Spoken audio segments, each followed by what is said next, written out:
Bismillahirrahmanirrahim. Assalamualaikum warahmatullahi wabarakatuh. Alhamdulillah ketemu lagi dengan saya Bunia. Kali ini kita akan membahas tentang materi mempresentasikan hak kekayaan intelektual. Masih pada mata pelajaran produk kreatif dan kewirausahaan yang materi ini akan Anda dapatkan pada kelas 11 bab 3. Ini merupakan video yang pertama karena nanti akan ada kelanjutan dari video ini. Karena pembahasan tentang hak kekayaan intelektual ini terlalu panjang sehingga saya buat videonya menjadi 2 sesi. Jangan lupa untuk terus mengikuti video ini agar lebih memahami tentang materi dan siapkan catatan bolpen jika ada hal-hal yang penting yang harus kalian catat.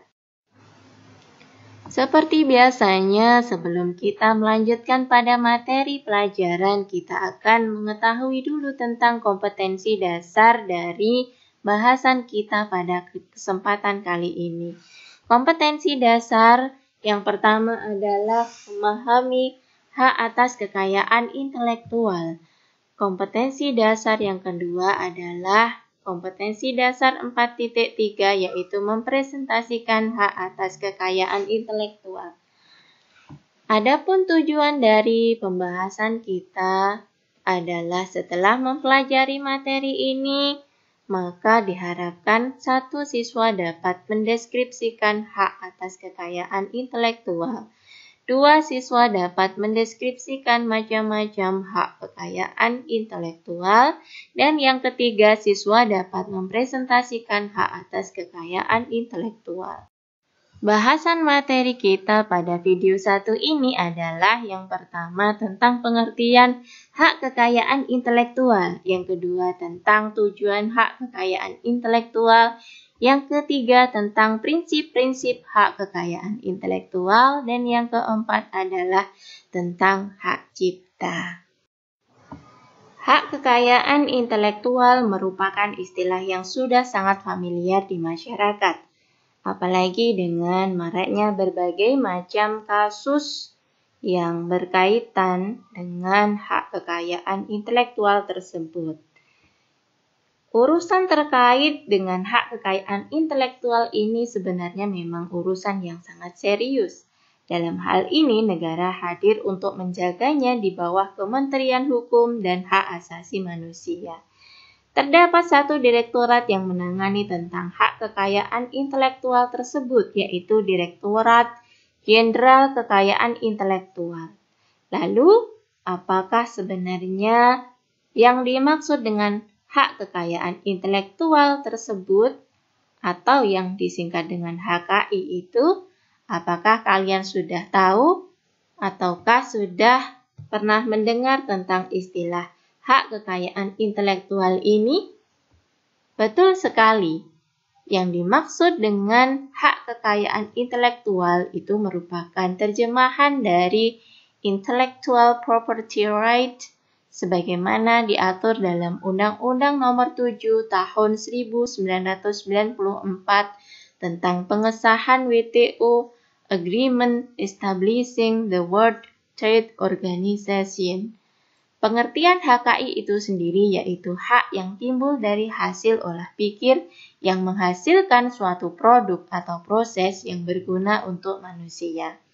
Pada intinya, kekayaan intelektual adalah hak untuk menikmati secara ekonomis hasil dari suatu kreativitas intelektual.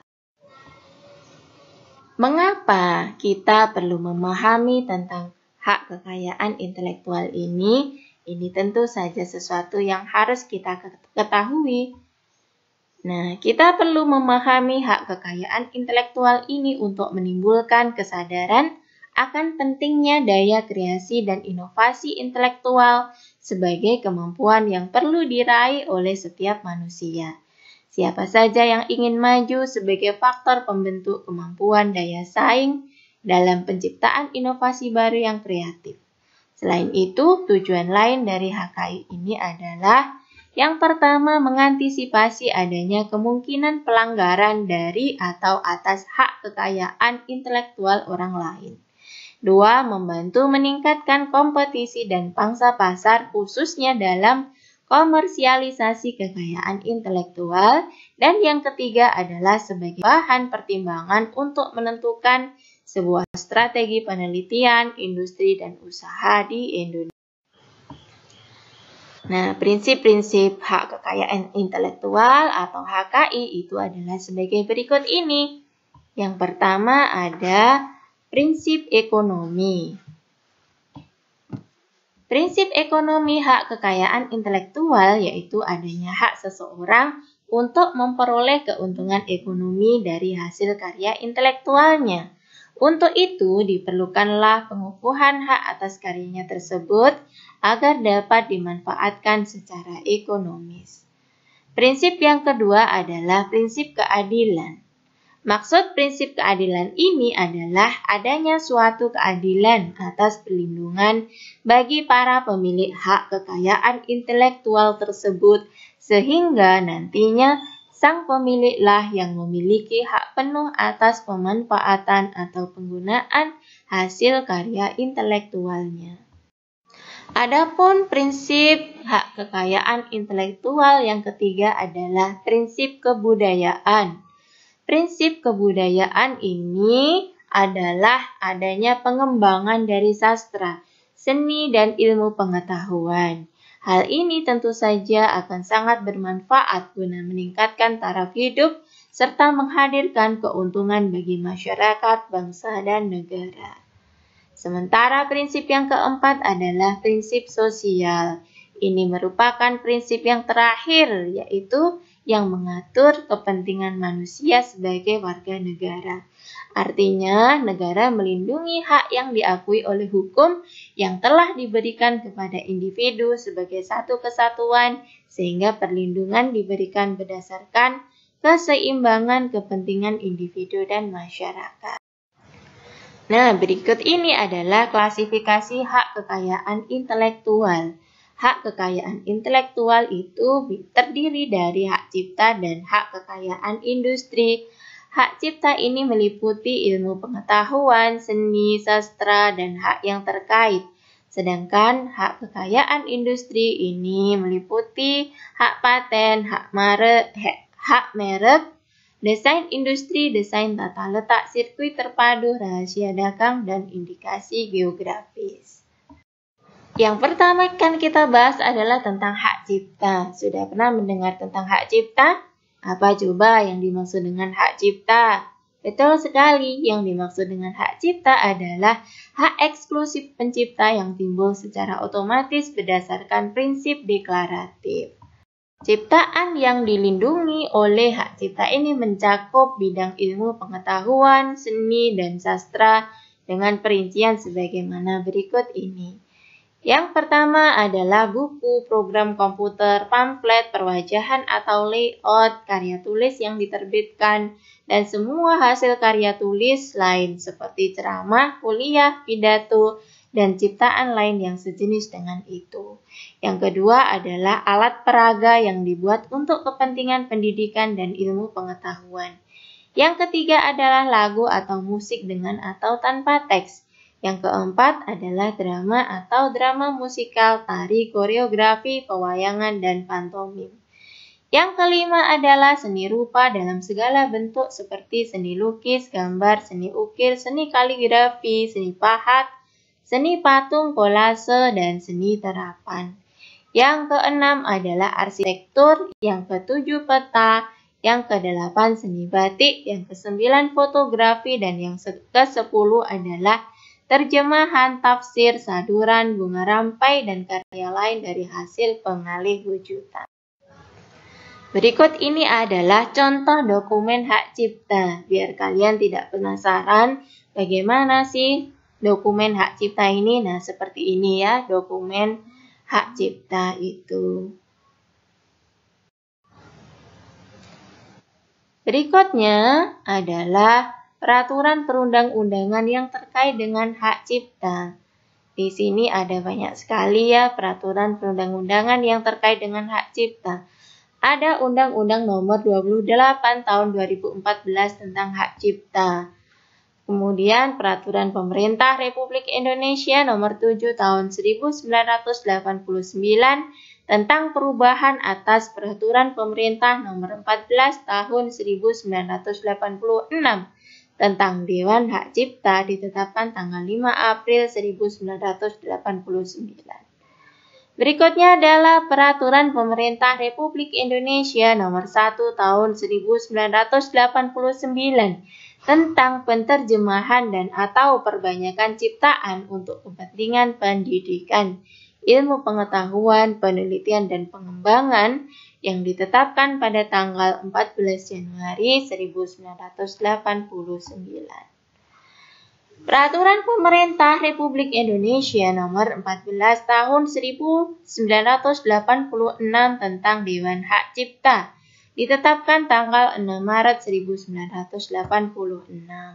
Peraturan Pemerintah Republik Indonesia Nomor 28 Tahun 2019 tentang jenis dan tarif atas penerimaan negara bukan pajak yang berlaku pada Kementerian Hukum dan Hak Asasi Manusia. Peraturan bersama Menteri Hukum dan Hak Asasi Manusia Republik Indonesia dan Menteri Komunikasi dan Informasi Republik Indonesia Nomor 14 Tahun 2015, Nomor 26 Tahun 2015 tentang pelaksanaan penutupan konten dan atau hak akses pengguna pelanggaran hak cipta dan atau hak terkait dalam sistem elektronik. Peraturan Menteri Hukum dan Hak Asasi Manusia Republik Indonesia Nomor 36 Tahun 2018 tentang tata cara permohonan dan penerbitan izin operasional serta evaluasi lembaga manajemen kolektif. Keputusan Presiden Republik Indonesia Nomor 74 Tahun 2004 tentang pengesahan WIPO Performance and Phonograms Treaty 1996 atau Traktat WIPO mengenai pertunjukan dan perekam suara.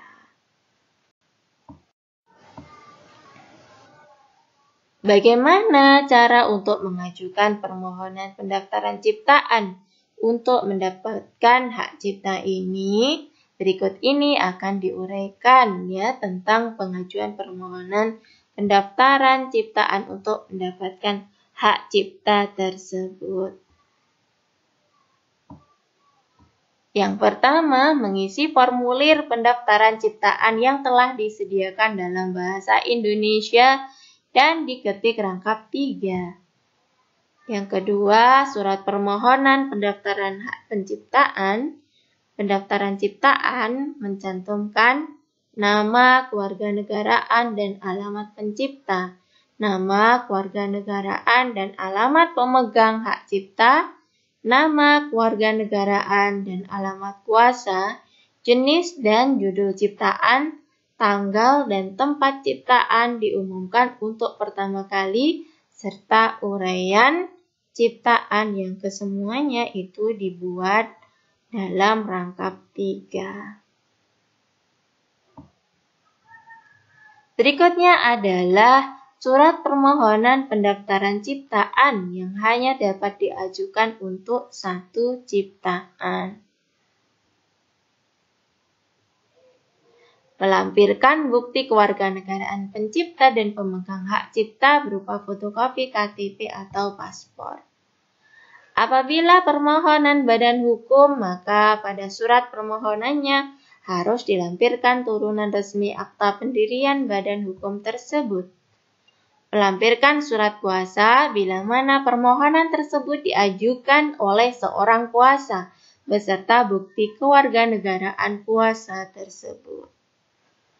Apabila pemohon tidak bertempat tinggal di dalam wilayah Republik Indonesia, maka untuk keperluan permohonan pendaftaran ciptaan ia harus memiliki tempat tinggal dan menunjuk seorang kuasa di dalam wilayah Republik Indonesia.